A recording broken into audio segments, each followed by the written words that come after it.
Chegando para mais uma questão comentada.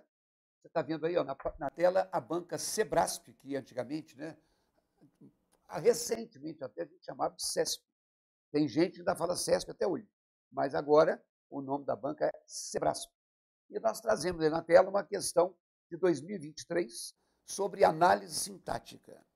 Diz o seguinte: com relação à oração, algumas medidas foram adotadas pelo Ministério de Minas e Energia, do primeiro período, do terceiro parágrafo do texto. É correto afirmar que, olha só, você que é candidato a concursos que normalmente são feitos por essa banca, tirando agora o concurso nacional unificado, geralmente os concursos nacionais, muitos deles são feitos pela banca Sebrasp. E ela tem uma peculiaridade que desta vez está diferente. Normalmente ela é aquela questão de julgar certo ou errado.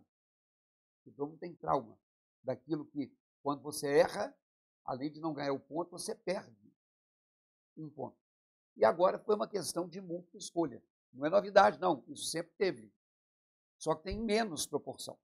Então, põe a questão na tela, pause, tente resolver com o seu conhecimento prévio e você só vai apertar o play quando você chegar a uma conclusão. Vai lá. Bom, espero que você tenha, de fato, seguido a minha orientação e pausado a tela. Vamos lá ver o detalhe. Algumas medidas foram adotadas pelo Ministério de Minas e Energia. Isso aqui, ó, que eu estou grifando, é, na verdade, o núcleo verbal. É o que a gente chama de uma expressão verbal. Foram, uma forma do verbo ser, e adotadas o particípio do verbo adotar. Todo enunciado que contém verbo é chamado de oração. Então, nós temos aí um núcleo verbal representado por essa expressão verbal, o que faz com que nós tenhamos uma oração na tela. O verbo foram adotadas é um verbo que está no plural.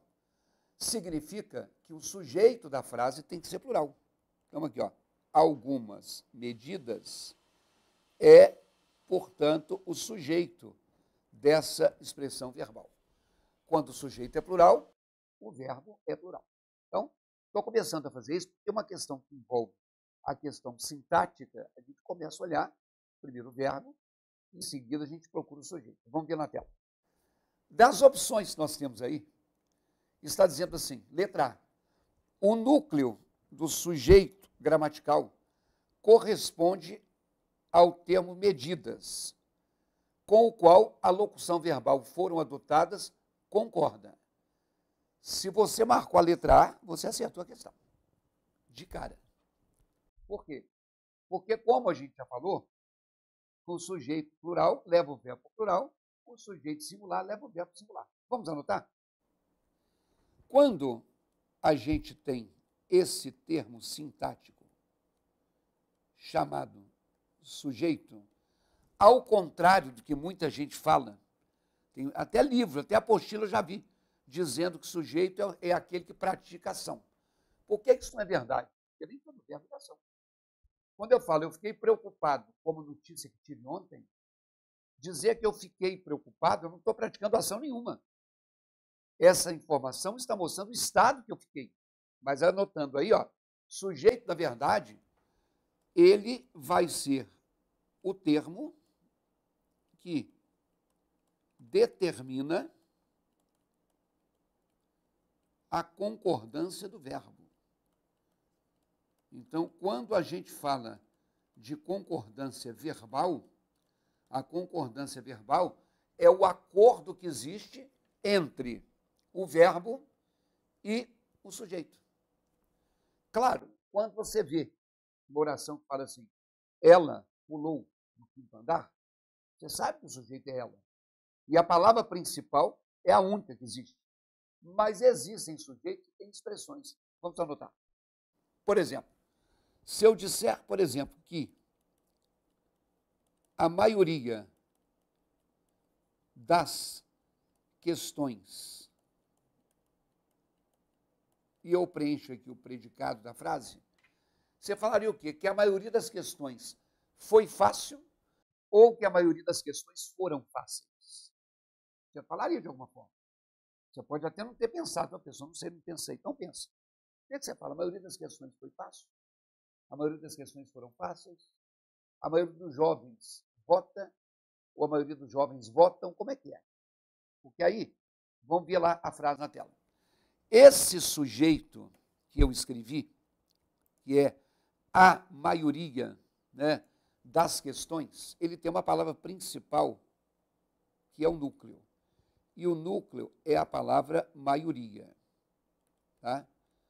Observem que a palavra maioria é um substantivo. Já pensou? Quando é que eu sei que uma palavra é substantivo? Olha aí na frase. Antes da palavra maioria, eu tenho a, que é um artigo. Então, todo termo determinado por artigo, artigo definido ou indefinido, é um substantivo. O núcleo de um sujeito é o primeiro substantivo que aparecer. Se não tiver substantivo, o núcleo é o primeiro pronome que aparecer. Em outras palavras, núcleo de sujeito é a primeira palavra significativa. O a não é uma palavra significativa. Ok? E um detalhe, vamos ver lá na questão. A palavra questões, a maioria das questões, também é um substantivo. Olha o artigo aqui, ó. As questões. Só que esse artigo não está puro. Ele foi fundido, ele foi misturado com a preposição de. Como o nas é em mais as. Como o pelas é por mais as. E eu quero que você anote o seguinte. Vamos lá? Núcleo não pode ser preposicionado. Então, para eu determinar o núcleo de um sujeito, eu não posso preposicioná-lo. Então, aqui, ó, a maioria das questões foi fácil. A maioria é singular. Foi é singular. A maioria é singular. Fácil é singular. Bom, claro, existe maioria de pessoas, maioria de questões, maioria de problemas, maioria de votos. Então, anotando de novo, a palavra questões, ela especifica a maioria. Então, ela também pode determinar a concordância. Eu também posso falar que a maioria das questões foram fáceis. Esse é um caso de dupla concordância. O mecanismo de concordância verbal é um mecanismo sintático também. É muito mais importante você saber realizar uma concordância do que saber classificar um sujeito. Mas se você voltar para a questão, olha lá, a FCC cobrou exatamente isso. Bom, na letra B, que está errada, eles falavam que o sujeito dessa oração é o termo Ministério das Minas e Energia. Aqui, ó, pelo é a fusão da preposição por mais o artigo o. Então, se a palavra ministério, a expressão Ministério das Minas e Energia está preposicionada, ela não pode ser o sujeito sintático. Não pode. Na tela, nós já marcamos a letra A. Mas a letra C, o termo adotadas, ele funciona sintaticamente como objeto direto da forma foram. E aí vem aquela coisa que você cresce. As medidas foram o quê? Adotadas. Acontece, eu quero que você veja aqui na tela, anotando mais um detalhe.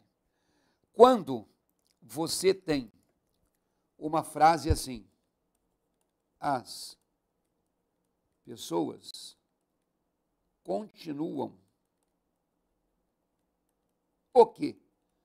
Revoltadas. Olha, pare de fazer pergunta o quê e associar o objeto direto para você não levar ferro na hora de prova. Porque nós somos professores de português, a gente ensina assim. O cara que elabora a prova é professor de português, ensinou assim, mas ele quer te pegar e ele inventa uma coisa para te arrebentar. Olha essa frase aí que eu passei. Observem que essa frase, que na verdade é uma oração, porque tem verbo, o verbo é o continuam, no plural. Esse verbo está no plural porque o sujeito é as pessoas, no plural. Sujeito plural, verbo no plural. Ok? Agora, eu quero que você perceba que essa é uma frase que não indica ação. Dizer que as pessoas continuam revoltadas, mostra o estado que as pessoas estão e do qual elas já vieram. Se elas continuam, elas estavam revoltadas e ainda continuam revoltadas.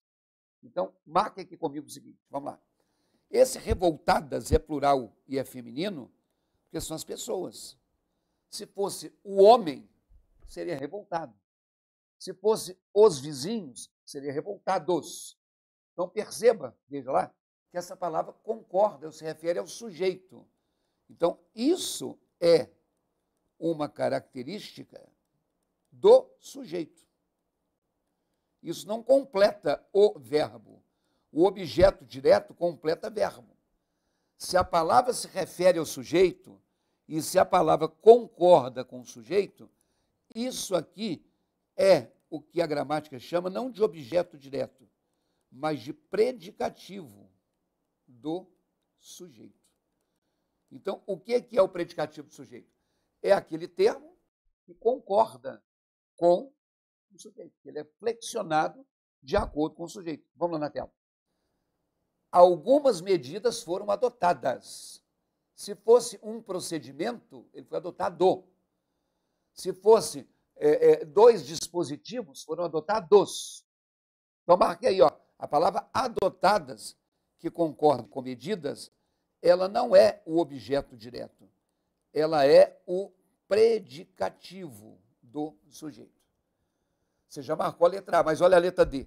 O termo pelo Ministério das Minas e Energia exerce a função sintática de adjunto adverbial de lugar. Não. O Ministério das Minas e Energia aí, se eu disser assim, ontem à tarde eu estive no Ministério das Minas e Energia. Aí é o lugar. Agora, quando eu falo que as medidas foram adotadas pelo Ministério, você percebe que o Ministério foi quem praticou a ação? O carro foi consertado pelo mecânico. A aula foi dada pelos dois professores. A medida foi adotada pelo Ministério. Então, os professores deram a aula e o Ministério adotou as medidas. O Ministério é um termo agente. Vamos na tela? Esse termo é o que a gramática chama de agente da passiva. O que é esse termo conhecido como o agente da passiva? O agente da passiva, vem aqui comigo, que eu fiz uma besteira, né? Na pressa de anotar, eu fiz uma cagada, mas vamos lá, consertei. Então, vamos colocar aqui um exemplo. Mas antes, dizer que o agente da passiva é um termo que exerce a ação da frase sem ser o sujeito. Se ele exerce a ação, por isso que ele é agente. Mas por que ele exerce sem ser o sujeito? Porque o agente da passiva, ele é sempre preposicionado. E eu disse a vocês agora há pouco que sujeito é um termo que não pode ser preposicionado. Todo agente da passiva, ele tem a preposição, que é a preposição por. Só que o por mais o é pelo ou pelos. O por mais a é pela ou pelas. Então, o agente da passiva, ele vai ter aí uma dessas três características. Praticação, e ele é um termo preposicionado. Vamos dar um exemplo? O curso será ministrado por um chefe francês. Qual é a ação verbal que nós temos nessa frase? Nós temos a ação verbal de ministrar. Só que essa ação verbal está expressa numa expressão verbal. O verbo ser, mais o particípio do verbo ministrar. O chefe é que vai realizar a ação de ministrar o curso. Esse curso aqui, ó, é um sujeito, que ele é singular, e o verbo é singular, que a gente chama de sujeito paciente. Por que ele é o sujeito paciente? Porque ele não praticou a ação, ele sofreu a ação. Por isso, anotando, o pelo chefe francês é o que a gramática chama de agente da passiva. Beleza, gente? Por isso estava errada aquela alternativa D. E, finalmente, vamos lá, nós marcamos a letra A. A letra E diz que a oração está sintaticamente na ordem indireta, pois o objeto da oração precede a forma verbal. Não, o que precede a forma verbal não é o objeto. O que pretende a forma verbal é o sujeito. E na ordem direta, nós temos o sujeito em primeiro lugar. Então, quando eu falo assim, o dia amanheceu quente, comecei com o sujeito, a ordem direta. Chegaram os convidados, aí está trocado. Os convidados chegaram. Então, a posição direta é ter o sujeito sempre iniciando a oração. Eu não sei se você vai fazer uma questão do Sebrasp. Eu não sei se você vai fazer, qual o concurso você vai fazer. Mas se você tem dificuldade de análise sintática, vou te dar uma dica. Olha aí. Lá na minha página, no www.ricardoerce.com.br, existe um curso chamado Exercitando o Português, que é um curso que tem questões de bancas variadas. Então, você vai ter para cada tema 20 questões. E em cima dessas 20 questões, a gente organiza a teoria necessária para você fazer outras. Hoje eu estou divulgando o do tempo da questão de hoje. Tem de outros assuntos também, mas se você quiser começar a experimentar, olha lá, vai na tela, www.ricardoerce.com.br.